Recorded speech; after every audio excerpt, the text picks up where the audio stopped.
ऐका ना आपल्याकडं वेळ फार मी आहे. मी 2 मिनिटात माझे शब्द मांडणार आहे. करून आपण सर्वजण एक आपण या एक मिनिट वेळ आपल्याला कमी. स्टेजवरती इथं जमलेले सर्व आदरणीय, आपल्या सर्वांचे लाडके आदरणीय मनोज दादा, आपल्या या व्यासपीठावर असलेल्या सर्वच पक्षातून आलेले आमदार, सर्व संघटनेचे सर्व पदाधिकारी, सर्व सदस्य, सर्व जाती धर्मातून आलेले सर्व, संतोष अण्णा देशमुख या कुटुंबाला न्याय भेटण्यासाठी आलेले आपण सर्वच मान्यवर. मी या व्यासपीठावरती फक्त अण्णा 2 मिनिटं बोलणार आहे. मी पण घटनाक्रम कसा झाला हे तर मी सांगणार आहे. त्या विंड मिलच्या प्रकारामध्ये बघा बरं का, माणुसकी कशी असती बघा. तो जो वॉचमन होता तो बौद्ध समाजाचा होता. संतोष अण्णा देशमुख हा मराठा समाजाचा होता. जेव्हा त्या वॉचमनला तिथं मारहाण करण्यात आली, तो खंडीचे हे जे वाल्मिक अण्णा करडचे हे जे गुंड लोक तिथं गेले होते, त्या वॉचमननी जेव्हा तिथं अडवलं, तेव्हा संतोष अण्णा देशमुखनी उघड भूमिका घेऊन तिथं त्या माणसाला अडवलं. तिथं हे सगळ्या गोष्टी केलेल्या आहेत. बरोबर आहे की नाही विषय? जे जातीपातीचं राजकारण अण्णा आपल्या महाराज उगा जिल्हा आमचा म्हणतो, आमचा जिल्हा पुरोगामी विचाराचा जिल्हा आहे आणि अधिवेशनामध्ये मी ओबीसी आहे आणि पहिला ओबीसी आहे की ठामपणे म्हणतो ह्या वाल्मिक कराडला आत टाका म्हणून. आवर्जून आपल्याला इथं सांगेल की या घटनेनंतर गावाच्या लोकांना, सर्वच जिल्ह्यातले सर्व आमदार भेटले आणि भेटल्यानंतर त्यांना सांगितलं अधिवेशनामध्ये आपण तिथं आवाज उठवू. आपण सगळ्यांचे भाषण तिथं बघितले. सगळ्यांनी कळकळून, मी तर विरोधी पक्ष मार्गावरती आहे, पण धसांना तर भाजपमध्ये आहेत ना. आमचे प्रकाश दादा तर अजितदादाकडे आहेत ना. आमच्या आवड साहेब तर आमचे, पण छाती ठोकून म्हणले टाका म्हणलेत ते. आणि सगळ्यात महत्वाचं की सीएम साहेबाच्या जवळचे अभिमन्यू पवार, मी जेव्हा त्यांना ही घटना सांगितली तर सभागृहामध्ये त्यांनी आमची साथ दिलेली आहे. त्या माणसासाठी एक टाळ्या, सगळ्यांसाठी टाळ्या वाजवा. हा काही कोणत्या जातीचा पातीचा हा विषय नाही. सरकारमध्ये आम्ही सर्वांनी मागणी केल्यानंतर त्या सभागृहामध्ये आम्ही सुरुवातीला म्हणलं होतं की राजकारण आणायचं नाही, म्हणून या सर्व लोकांनी आपल्याला साथ दिलेली आहे तिथं. आणि सर्वांनी बोलल्यानंतर मुख्यमंत्री साहेबांनी, अजितदादांनी, शिंदे साहेबांनी तिथं सभागृहासमोर सांगितलं की दोषी कुणी जरी असेल तर त्याला सोडणार नाहीत.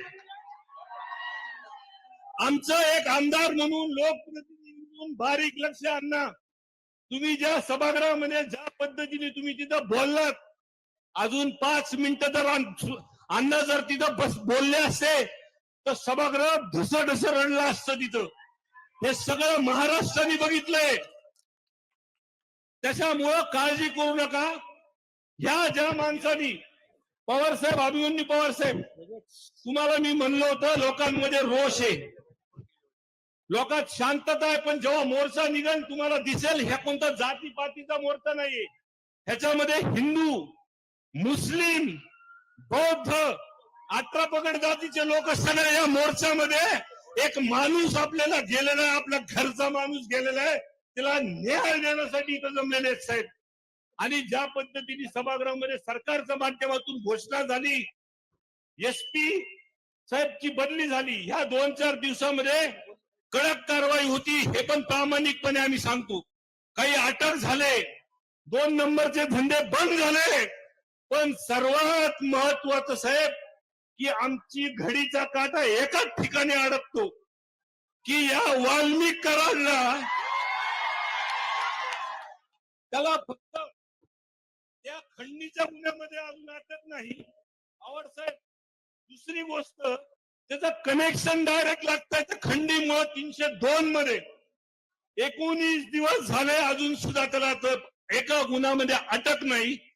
आणि दुसऱ्या गुन्ह्यामध्ये तुम्हाला सांगतो अजून त्याचं 302 मध्ये कट कारस्थान नेमलेलं आहे, त्याचा तपास होत नाही. बाकीच्या गोष्टी आहेत. आणि मी जेव्हा मतदारसंघातला दौरा केला दसांना आणि दादा, तेव्हा लोकांकडून ही मागणी आली की ह्यांना, या वाल्मिक अण्णाला संरक्षण हे जे आहे धनंजय मुंडे साहेबांचं आहे. माझी प्रमुखपणे मागणी आहे की एक, मला बोलून द्या व्यवस्थित, एक तर या केसमध्ये 302 मध्ये कट कारस्थान मध्ये त्याचं नाव आलं पाहिजे, वाल्मिक कराडला अटक झाली पाहिजे, ही केस अंडर ट्रायल चालली पाहिजे, ही फास्ट ट्रॅक वर चालतात म्हणून सरकारने जाहीर केलंय. जोपर्यंत धनंजय मुंडे साहेबांचा राजीनामा घेतला पाहिजे, ही आमची कळकळीची विनंती आहे. साहेब, आमचं काही राजकारण नाही. आज त्यांच्या कुटुंबाला भेटल्यानंतर खूप काही गोष्टी सांगितल्या की खंडीमुळे तिथं हे सरपंच गेला होता. पण खरी परिस्थिती आज आमच्यावर सुद्धा आरोप होता ते की आम्ही राजकारण ह्याच्यामध्ये आणतोय. पण आम्ही राजकारणात त्यांच्या घरी जर गेलो साहेब, अजून सुद्धा पत्र्याचे घर आहेत आणि पावसाळ्यात अजून सुद्धा गळत आहे ते घर. म्हणून आमची प्रामाणिकपणे विनंती आहे, आपल्याला मोर्चापर्यंत थांबायचं नाही. जोपर्यंत ह्यांना न्याय ह्यांच्या कुटुंबाला भेटत नाही, कायमस्वरूपी दसांना, प्रकाश दादा, तुम्ही सत्तेमध्ये, तुम्ही सगळेजण हे वाढून देऊ नका. हा प्रकार आमची कळकळीची विनंती आहे. आणि आवर्जून सांगेल की गुन्हा ज्या दिवशी एखादा खोटे गुन्हे आमच्यावरती लोक दाखल होते, ती म्हणजे चॉकलेट चालू खायचं, तेव्हा अंगर कुटुंबियावरती एका महिन्यात 200-300 साधन एक अॅट्रॉसिटी.